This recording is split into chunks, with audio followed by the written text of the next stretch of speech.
کہ سنستدرجہم من حیث لا یعلمون، کہ جو لوگ اللہ کے نافرمان ہیں اتنے دلائل سامنے آ گئے ان کے، اسلام کے برحق ہونے کے، غلط کے غلط ہونے کے، صحیح کے صحیح ہونے کے، دلائل کے انبار لگا دیے ہم نے، اس کے باوجود بھی اگر کوئی نہیں مانتا، سیدھے راستے پر نہیں آتا،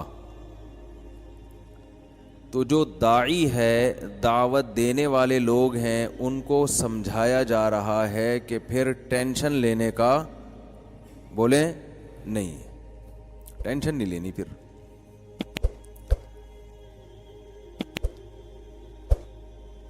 اے اللہ ٹینشن ہم نہیں لیتے، ٹھیک ہے، ہمارا کام تو سیدھی بات سمجھانا ہے، پھر بھی یہ نہیں سمجھ رہے، ہم ٹینشن نہیں لیتے، لیکن تو بھی تو کچھ کرنا، تو ان کو سزا دے، تو دنیا کو بتا دے کہ یہ لوگ غلط ہیں، تو ان کو پنپنے ہی نہ دے، تو بھی تو کھلا بھی انہی کو رہا ہے زیادہ ہے بھائی، نواز بھی انہی کو زیادہ رہا ہے، تو موٹے بھی یہی ہوتے جا رہے ہیں، مزے بھی انہی کی ہیں، چل تو بھی برابر برابر معاملہ کر لے کہ جو نافرمان ہیں ان کو سزا نہیں ملتی، تو کم از کم فرما برداروں کو، جو نیک لوگ ہیں، وہ آزمائشوں میں کیوں ہیں اتنے۔ میری 2-4 دن پہلے کسی سے ملاقات ہوئی، وہ لندن سے آئے تھے، تو مجھے کہنے لگے کہ میں وہاں ایک فزیکل فٹنس کا ایک ادارے ہوتے ہیں نا، تو اس میں ایک ٹرینر ہے انگریز، اس سے ٹریننگ لے رہا ہوں باڈی کو فٹ کرنے کے لیے۔ تو کہتے ہیں کہ وہ ایتھیسٹ ہے، وہ خدا کو نہیں مانتا، کہتے ہیں وہ مجھ پہ طنز کرتا ہے، میرے دل میں اس نے عجیب عجیب وسوسے ڈال دیے ہیں، کیونکہ یہ تو بالکل ہی فری سٹائل ہوتے ہیں نا جو خدا کو مانتے ہی نہیں ہیں۔ کہہ رہے وہ مجھے کہتا ہے کہ تمہیں مجھ سے ٹریننگ لینے کی کیا ضرورت ہے، تم جب خدا پر ایمان رکھتے ہو تو وہ تمہاری باڈی کو خود ہی ٹھیک کر دے، ہے بھائی، تمہیں یہ تکلف کی ضرورت کیا ہے؟ یعنی تمہیں خدا ایمان لانے کے بعد تمہارے ساتھ کوئی امتیازی سلوک تو کر نہیں رہا، وہ تو کیا فائدہ ایسے خدا کو ماننے کا؟ یعنی میں نہیں مانتا تو میں تو فٹ ہوں، اس گورے نے کہا، تم مانتے ہو تو تم ٹریننگ کس سے لے رہے ہو؟ مجھ سے، تو تمہارا خدا ڈائریکٹ کیوں نہیں کر دیتا ٹھیک تمہیں؟ سمجھ میں آ رہی ہے بات کہ نہیں آ رہی ہے؟ تو پھر اس خدا کے ہونے کا فائدہ کیا جو تمہارا پیٹ اندر نہیں کر سکتا؟ اب یہ میں اپنے الفاظ میں اس انگریز کی بات کو ڈیفائن کر رہا ہوں، جو تمہاری توند کم نہیں کر سکتا، جو تم اس کے لیے بھی کسی کافر سے رابطہ کر رہے ہو۔ تو وہ مجھ سے اشکال کر رہے تھے، اس اشکال کا جواب کیا ہے ٹھیک ہے نا، اس اشکال کا جواب کیا؟ ان کو تو میں نے جواب جو میں یہاں بتا رہا ہوں وہ ان کو نہیں بتایا تھا۔ اصل اس کا جواب یہ ہے کہ اس انگریز سے کہتے کہ اگر خدا مجھے ٹریننگ کے بغیر ہی فٹ کر دیتا تو تیرے جیسے کمبخت بھی ایمان لے آتے، خدا تیرے جیسے کمبختوں کو ہدایت بولو نہیں دینا چاہتا، کیونکہ خدا اگر اپنے ہونے کے اس طرح کے ثبوت دینا شروع کر دے کہ جو نیک لوگ ہیں ان کو پیسے ملنا شروع ہو جائیں، وہ فٹ فاٹ ہر لحاظ سے، وہ پراٹھے بھی کھا رہے ہیں تو بھی توند نہیں نکل رہی ان کی۔ اب آپ کہیں کھاتے بھی ہو پراٹھے، پھر ہر بیان میں پراٹھوں کی برائی بھی کرتے ہو، تو ہر سگریٹ کے ڈبے پہ لکھا ہوتا ہے نا سگریٹ نوشی صحت کے لیے مضر ہے، تو یہ بھی غنیمت ہے کہ وہ سگریٹ کھلاتے ہیں مگر بتا دیتے ہیں کہ خطرناک چیز ہے، تو ہم پراٹھے پھوڑتے ہیں مگر بتاتے ہیں کہ یہ پھوڑنے کی چیز نہیں ہے ٹھیک ہے نا۔ خیر پھوڑنے کی چیز بھی ہے، اتنا کہ خراب چیز بھی نہیں ہے، لیکن پھر ایکسرسائز کرو۔ خیر تو یہ جو گورے ہیں نا، یہ خدا کے منکر لبرل لوگ، یہ سب کے دماغوں میں، آج دینداروں کے دماغوں میں بھی یہ بات بیٹھی ہوئی ہے، یار بڑے بڑے ظالم تو ترقی کرتے چلے جاتے ہیں، ان کو تو کچھ بھی نہیں ہوتا، پستے تو بیچارہ غریب آدمی پستا ہے، نیک آدمی پستا چلا جاتا ہے۔ میں آج سوچ رہا تھا کہ دیکھو دنیا میں پاکیزہ لوگوں پہ کیسے کیسے الزامات لگے ہیں، اور وہ الزامات چل بھی پڑے۔ امی عائشہ رضی اللہ تعالی عنہا سے زیادہ کوئی پاکیزہ ہو سکتی ہیں؟ اتنی پاکیزہ کہ جب آپ پہ تہمت لگی ہے تو امی عائشہ فرماتی ہیں مجھے یقین تھا کہ اللہ اپنے نبی کو بتا دے گا کہ میں غلط نہیں ہوں، لیکن مجھے یہ توقع نہیں تھی کہ قرآن میں آیتیں اتار دے گا جس کی باقاعدہ قیامت تک تلاوت کی جائے گی. یعنی میرا اللہ کی نظر میں میرا یہ مقام ہوگا، اس کی مجھے توقع نہیں تھی. لیکن اللہ نے آپ کی پاک دامنی کو بیان کیا اور اللہ نے فرمایا تحسبونہ ہینن، تم اس کو ہلکا معاملہ سمجھتے ہو، وہو عند اللہ عظیم، اللہ کی نظر میں یہ بہت بڑا معاملہ ہے کہ پیغمبر کی زوجہ پر تہمت لگ رہی ہے. مگر تہمت لگانے والوں نے تہمت لگائی بھی، وہ زندہ بھی رہے، اپنے ٹائم پہ مرے، اور ایک بہت بڑا طبقہ آج بھی ایسا ہے جو اس تہمت کو سچا مانتا ہے. آج بھی ایک طبقہ ایسا ہے. کتابیں لکھی جا رہی ہیں امی عائشہ رضی اللہ تعالی عنہا پر تہمتیں آج بھی کتابوں میں لگا رہے ہیں لوگ. کیا کیا بکواسات نہیں لکھی جا رہی. اس سے پتہ چلتا ہے یہ دنیا دارالامتحان ہے، یہاں صحیح اور غلط کا حقیقی فیصلہ نہیں ہوتا، اصل میں تو وہاں ہوگا. اور تہمت لگانے والوں نے امی عائشہ جیسی پاک دامن پہ تہمت کس بیس پہ لگائی کہ ہار گم گیا تھا، اکیلی رہ گئیں، صحابہ کو پتہ نہیں چلا، تو صحابی رسول ان کو لے کر اپنے ساتھ مدینہ میں داخل ہوتے ہیں. یہ بدگمانی ہے نا کہ فوراً اس کو غلط رخ دے دیا. معاذ اللہ، مجھے تو بولتے ہوئے بھی ڈر لگ رہا ہے. آج بھی ایسا ہوتا ہے کہ ذرا سی بات پر فوراً تہمت لگا دی جاتی ہے. کہ آپ کسی سے بات کر رہے ہیں فون پہ چھپ کے، ممکن ہے آپ چھپ کے اس لیے بات کر رہے ہو کہ آپ وہ بات پبلک کو نہیں بتانا چاہتے، لیکن تہمت لگانے والے کیا تہمت لگا دیں گے کہ اس کے تعلقات ہیں. یہ بہت ہو رہا ہے آج کل. اور ہمارے ہاں منفی بات جتنی طبیعت سے لوگ قبول کرتے ہیں نا، مثبت بات نہیں لی جاتی. گھروں میں بیویوں پہ شوہر تہمت لگاتا ہے، عورتیں اپنے میاں پہ تہمتیں لگاتی ہیں. یہ شادی شدہ لائف کے بعد تو سمجھو کہ الزام تراشیوں کا ایک طویل سلسلہ شروع ہو گیا. کہیں اس کو ذرا سا کچھ مل جائے نا، ایک شوہر جو تھا وہ فون آیا تو فوراً بھاگا، وہ کہیں الگ سنتا ہے سننے کے لیے. اس کو پتا تھا یار بیگم نے اگر یہ دیکھ لیا نمبر تو مجھ سے 10 سوال پوچھے گی، 10 سوال کے جواب دوں گا، پھر پھڈا ہوگا، تو اس سے بہتر ہے میں الگ. حالانکہ وہ آدمی کا فون تھا. میرے پاس یہ کیس آتے ہیں نا. اب بیگم نے کہا چونکہ فون آپ چھپ کے سن رہے ہو اٹ مینس کہ آپ کے کسی لڑکی سے تعلقات. اچھا بلا گھر، پھر شوہر غیرت میں آ گیا، مار کٹائی، بڑے پھر الزامات. پھر وہ کوشش کرتا ہے اب میں اس کو پھنساؤں گا، اب میں کیا کروں گا، یہ مجھ پہ شک کر رہی ہے تو اب میں اس کو پھنساؤں گا. بدگمانیاں. جو ایمان والے لوگ ہیں نا، اللہ نے ان کی جو صفات بیان کی ہیں، ان صفات میں اور جو احکام ایمان والوں کے اللہ نے دیے، ان میں ایک بہت اہم حکم ہے، وہ ٹوہ میں نہیں لگتے کسی کی. وہ کسی کی ٹوہ میں نہیں لگتے، وہ بدگمان نہیں ہوتے. ان بعض الظن اسم، بدگمانی گناہ ہے. خیر، لیکن آپ دیکھو کہ امی عائشہ رضی اللہ تعالی عنہا کتنی پاک دامن، مگر اتنی سی بات تو بیچاری پیچھے اکیلی رہ گئی. اب کسی صحابی رسول کے ساتھ وہ مدینہ میں آ رہی ہیں کیونکہ وہ ان کو لے کر آئے. اب جب اکیلے منافقوں نے دیکھا کہ امی عائشہ کسی غیر مرد کے ساتھ ہیں جو نامحرم تھے، تو بھائی 10 وجوہات ہو سکتی ہے نا اس کی. کسی غلطی سے پیچھے رہ گئی ہوں گی، کوئی وجہ ہو گئی ہوگی. نہیں جی، فوراً تہمت لگائی کہ معاذ اللہ ان کے آپس میں کوئی تعلق ہے ان کا.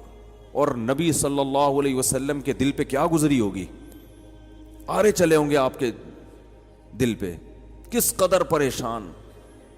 حضرت ابو بکر جن کی بیٹی تھی، دیکھو وہ غیرت کا دور تھا، وہ آج والا دور نہیں تھا. آج تو بہت جگہ ایسا ہوتا ہے یار چلو ٹھیک ہے ہیں تو کیا کریں. یہ تو یہی ہوتا ہے نا، براڈ مائنڈڈ لوگ تو بالکل ہی ہر چیز میں آزاد ہو گئے. پیغمبر میں کتنی غیرت، ابو بکر میں کتنی غیرت، امی عائشہ پہ کیا قیامت گزری ہوگی. یہاں ایک اور سبق ملتا ہے کہ اللہ یہ بھی تو کر سکتا تھا امی عائشہ کی آنکھ نہ لگتی. امی عائشہ رضی اللہ تعالیٰ عنہ کی آنکھ لگی نا تو وہ صحابہ وہ ڈولی لے کے چلے گئے, وہ سمجھے ان میں بیٹھی ہوئی ہیں, حالانکہ وہ بیٹھی ہوئی نہیں تھی. امی عائشہ فرماتی میری جب آنکھ کھلی وہ پتھر پہ سر رکھ کے سو رہی تھیں. اتنے میں صحابی رسول آئے تو وہ ان کی امی عائشہ کے چہرے پہ نظر پڑی, تو وہ فرماتی ہیں کہ جب تک پردے کی آیتیں نازل نہیں ہوئی تھیں تو وہ مجھے پہلے دیکھ چکے تھے, اس لیے مجھے پہچانتے تھے. جب پردے کی آیتیں نازل ہوئیں تو امہات المومنین نے اپنا چہرہ چھپانا شروع کر دیا, تو وہ اس لیے پہچان گئے کہ وہ پہلے دیکھ چکے تھے امی عائشہ کو جب پردے کی آیتیں نازل نہیں ہوئی تھیں. یعنی بتا دیا کہ جب آیتیں نازل ہوئیں تو پھر مجھے کوئی نہیں پہچان سکتا تھا اس کے بعد. تو فرماتی ہیں انہوں نے انا للہ و انا الیہ راجعون پڑھا اور وہ سمجھ گئے کہ یہ غلطی سے. فرماتی ہے ان کی انا للہ و انا الیہ راجعون پڑھنے کی وجہ سے میری آنکھ کھلی ہے, ان کی آواز سے. تو مجھے بھی احساس ہوا کہ بھئی قافلہ آگے نکل چکا ہے. تو میں یہ سوچتا تھا کہ اللہ تعالیٰ یہ بھی تو کر سکتے تھے کہ یہ واقعہ ہوتا ہی نہیں تاکہ کسی کو بدگمانی کا موقع ملتا ہی نہیں. بھئی یہ کیا اللہ کے ہاتھ میں سب کچھ ہے نا.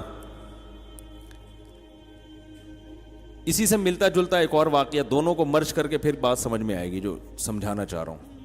موسیٰ علیہ السلام جب جوان ہوئے, جوانی کی دہلیز پہ قدم رکھا, فرعون کے محل میں پڑھ کے بڑے ہوئے ہیں, ابھی نبوت نہیں ملی ہے. فرعون ویسے ہی آپ سے تنگ تھا, احساس تھا کہ یہ بنی اسرائیل کے ہیں, کوئی موقع ملنا چاہیے ان کو قتل کرنے کا, کوئی موقع نہیں مل رہا تھا اس کو. بھئی یہ ایکو ختم کریں, یہ لاؤڈ سپیکر کو کوئی سیٹنگ کے لیے یہاں بیٹھا ہوا ہونا چاہیے بندہ, اتنی آواز گونج رہی ہے اس کی. تو حضرت موسیٰ علیہ الصلاۃ والسلام فرعون کے محل میں پڑھ کے جوان ہوئے, ابھی جوانی کی دہلیز پہ قدم رکھا ہے, ابھی کام کرنے کا وقت آیا ہے. اب اللہ نے جو آپ سے دین کا کام لینا ہے اس کا ٹائم اب آ چکا ہے. لیکن ہو کیا رہا ہے؟ بظاہر بڑے الٹے کام ہو رہے ہیں.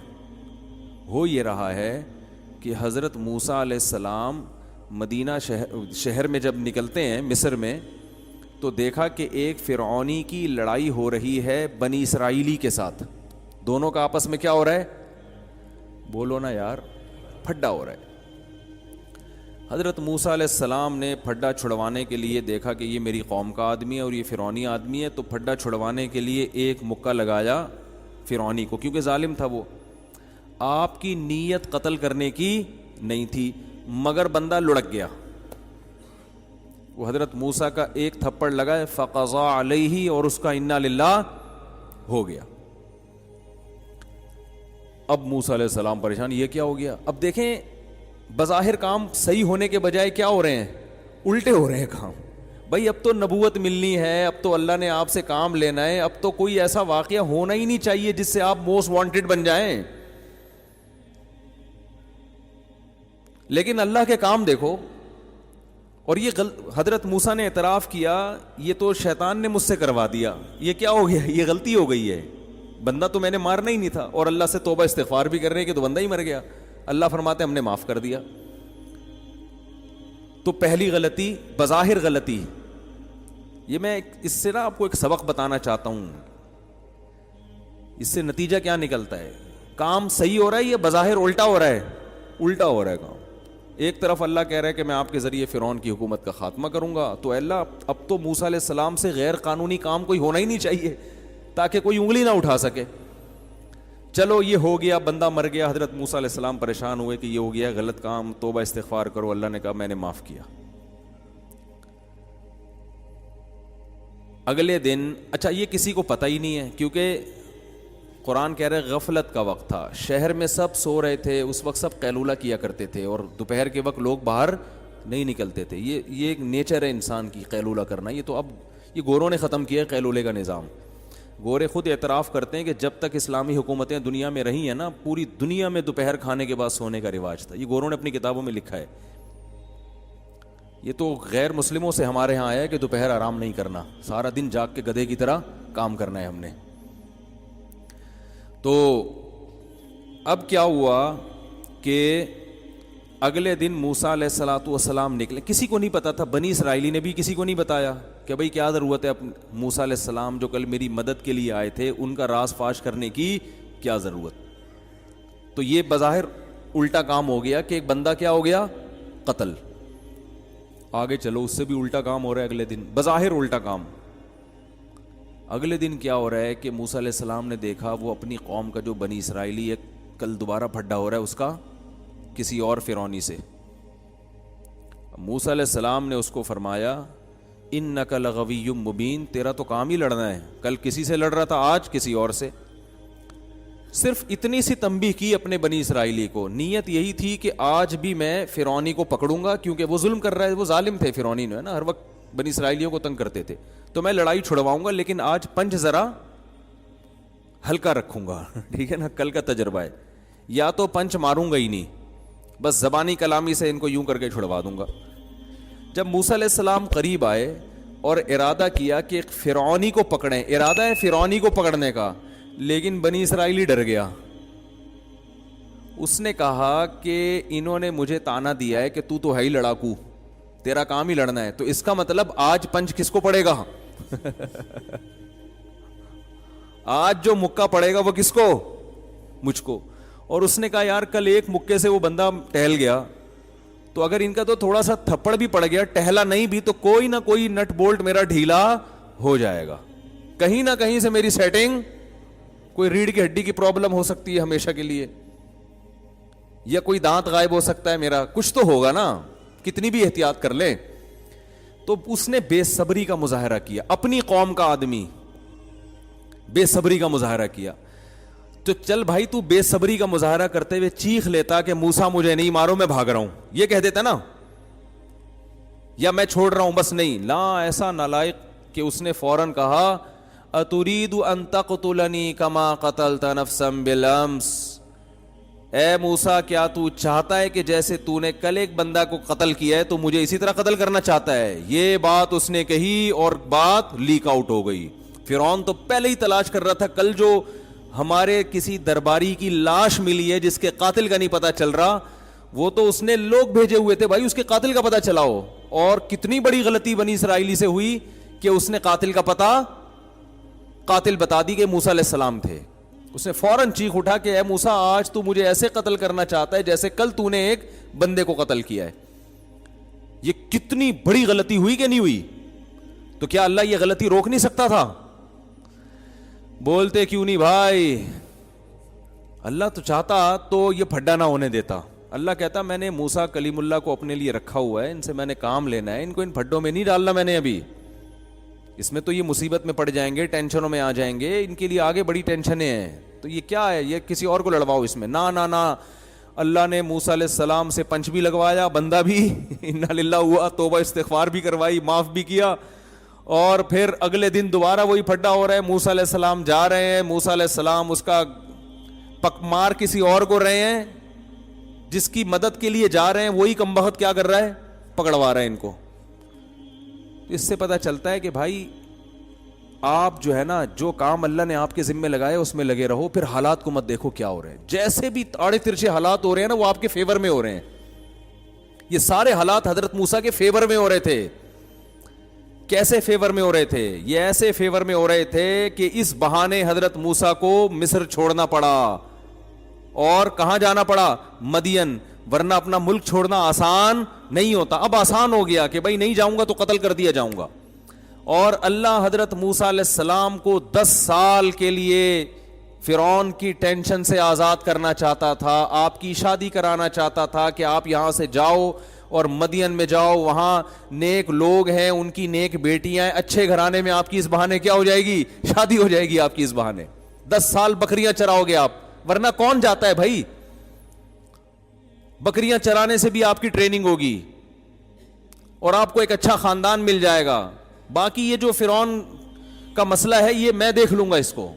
اللہ حضرت موسیٰ کو بتا نہیں رہے، لیکن اللہ نے یہ فیصلے کیے ہوئے ہیں سارے۔ تو یہ غلطیوں پہ غلطیاں ہو رہی ہیں، لیکن یہ غلطیاں نہیں ہو رہی، یہ اصل میں یہ صحیح ہو رہا ہے سب کچھ۔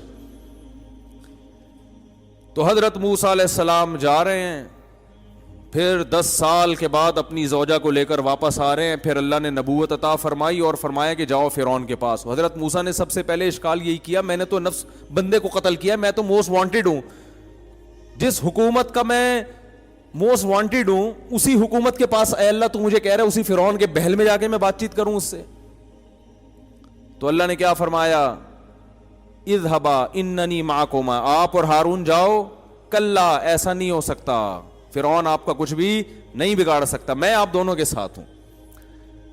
تو اس سے بھائی یہ پتہ چلتا ہے، امی عائشہ رضی اللہ تعالیٰ عنہ کا بھی دیکھ لو کہ اللہ چاہتا تو نہ یہ آپ کی آنکھ لگتی، اللہ چاہتا تو نہ اس طرح سے کسی کو تہمت لگانے کا کوئی موقع ملتا، مگر یہ ہونے دیا۔ قیامت تک آنے والے انسانوں کو سبق، بہت سارے اسباق ملے اس واقعے میں۔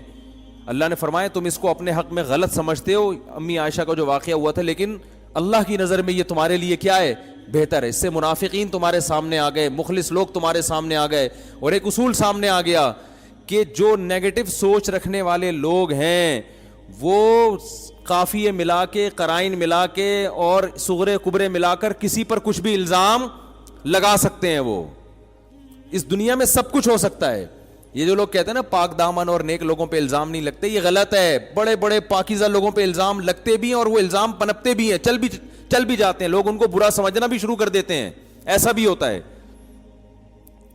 اور ہر ایک کی برات کا اللہ اعلان بھی نہیں کرتا۔ یہ تو امی عائشہ کی برات کا اللہ نے اعلان کیا، ہر ایک کی برات کا تھوڑی اعلان ہوگا، اصل تو آخرت ہے، قیامت ہے، جہاں اعلانات ہوں گے، جہاں پتہ چلے گا کہ یوم تبلی السرائر، جس دن سینوں کے راز کھولے جائیں گے، یہ تو آخرت میں پتہ چلے گا۔ تو اللہ کا معاملہ اپنے بندوں کے ساتھ ایسا ہے کہ ہمیں اللہ نے بتا دیا کہ تم جیسا میں کہہ رہا ہوں ویسا کرو، اور پھر زمین کے نقشوں کو مت دیکھو کہ حالات کس طرف جا رہے ہیں، صحیح ہو رہا ہے تمہارے حق میں، یہ غلط ہو رہا ہے۔ غلط ہونا بھی صحیح ہے، اور اگر اللہ کی مان کے نہیں چل رہے تو صحیح ہونا بھی کیا ہے؟ غلط ہے۔ وہ پھر صحیح بھی غلط۔ فرعون کے ساتھ سب کچھ صحیح ہو رہا تھا، فرعون کے ساتھ سب کچھ کیا ہو رہا تھا؟ بولو نا، فرعون کو اتنا خوش ہوا ہوگا جب پتہ چلا ہوگا یہ قاتل موسیٰ علیہ السلام ہے۔ فرعون نے کہا اب تو مجھے پکڑنے کا موقع مل گیا، میں تو چاہ رہا تھا کوئی کیس بنے ان کے اوپر، لیکن فرعون کو نہیں پتا تھا کہ یہ جو آج تو خوش ہو رہا ہے نا، یہ تیری خوشی بہت جلد اس کا مزہ کرکرا ہونے والا ہے۔ صحیح ہے؟ یہ اللہ موسیٰ علیہ السلام کو مصر سے نکالنا چاہتے ہیں، اور نکال کے پیغمبر بنا کے یہاں لے کر آئیں گے۔ نکلنے کا اور بظاہر کوئی سبب نہیں تھا، اللہ نے زمین کو اسباب کے ساتھ جوڑا ہوا ہے نا، دنیا کو کوئی نہ کوئی سبب ہوتا ہے کسی چیز کا، تو کام آگے اس پر ہوتے ہیں۔ تو میں وہ جو واقعہ بتا رہا تھا نا کہ ان کے جو انگریز ٹرینر نے کہا کہ خدا، اگر تم خدا پر ایمان رکھتے ہو، تم مسلمان اتنے نیک ہو، تو تم مجھ سے ٹریننگ کیوں لے رہے ہو؟ اللہ سے دعا مانگو، وہ تمہیں اتنے پراٹھوں کے بغیر ہی، پراٹھوں سے پرہیز کے بغیر ہی کیا کر دے گا، بالکل سیٹنگ پہ تمہاری باڈی کو لے آئے گا۔